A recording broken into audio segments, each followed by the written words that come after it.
Hey guys, welcome back to BackPocketGameReviews, and today we are going to talk about the PlayStation 5, because apparently it's right around the corner. Well, at least that's what every news topic is wanting you to believe, with everyone pushing out videos about the PS5, and supposedly one of the people who has dropped inside information before has leaked this out. But the fun part is no one ever mentions the things this guy was wrong about. Granted, I can't find that information, but I'm sure if you've reported on stuff he's talked about before and it turned out to be wrong, you would probably have known.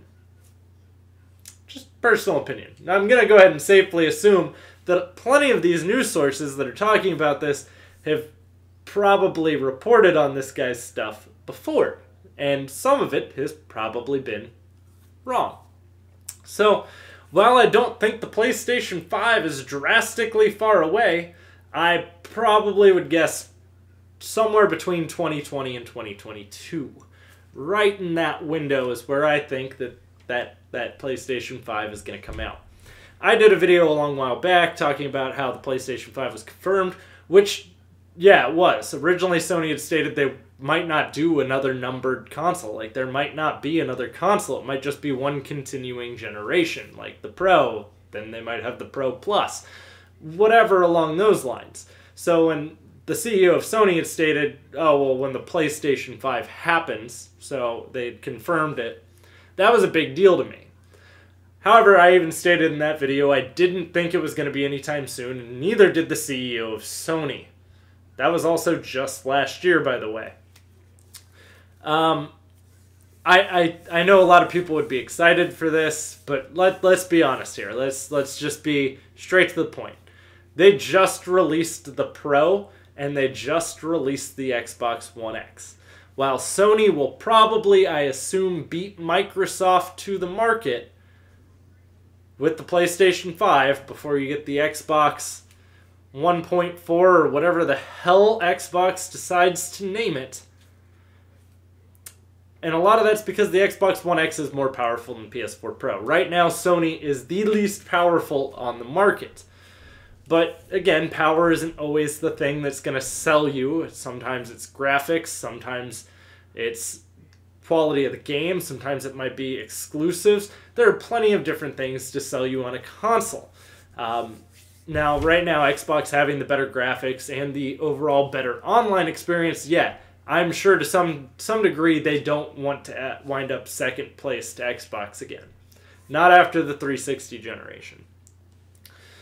But if they were to release a PlayStation 5 this year, or even announce it this year, how many PS4 Pro owners do you think would feel burned? Like, just completely burned? I mean, I wouldn't so much because I didn't have a PlayStation until that. I had a PlayStation 3 prior, and a PS2 and a PS1. I've owned every generation of every console.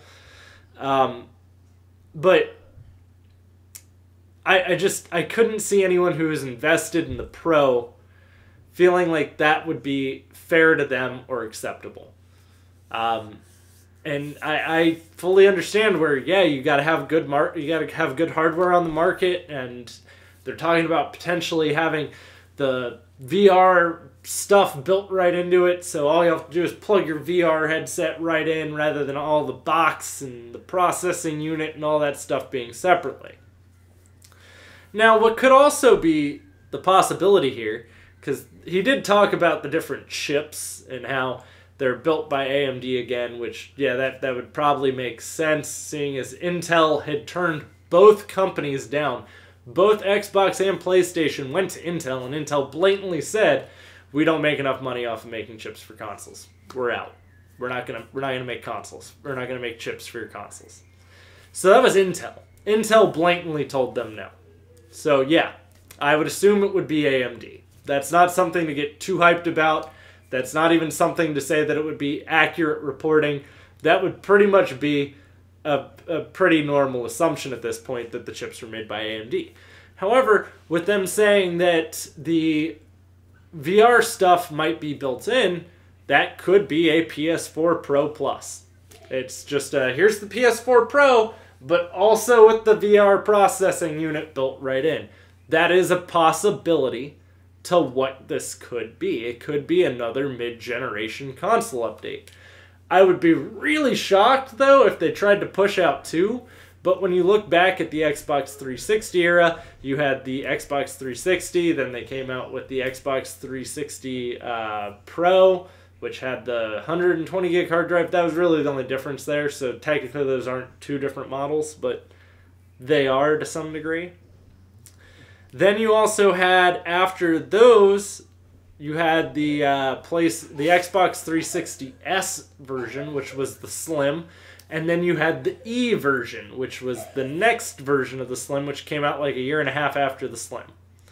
Actually, like right around when the Xbox One was getting ready to come out, and it looked kind of similar to the Xbox One, which was odd.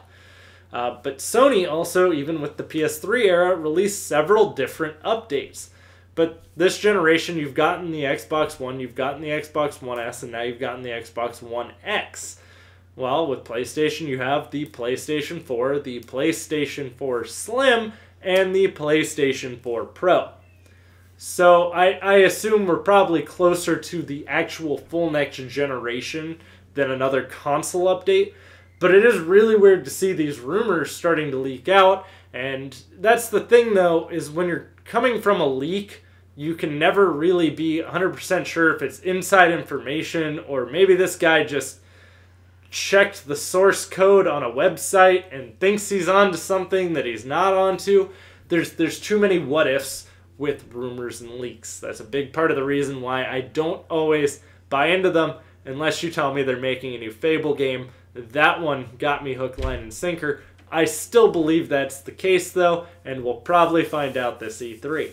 So, guys, let me know what you think. Do you think Sony would be coming out with the PlayStation 4 or the PlayStation 5 here this year or next year? Because I don't. I don't think that they would let their fans feel that burnt, especially when you look at the history of Sega's done that and even Nintendo's done that, and it turned out really bad for Sega. So, burning your customers is never the way to go, and stopping supporting a console after you just released something that's supposed to be the prolonging of that console's life probably isn't going to help you.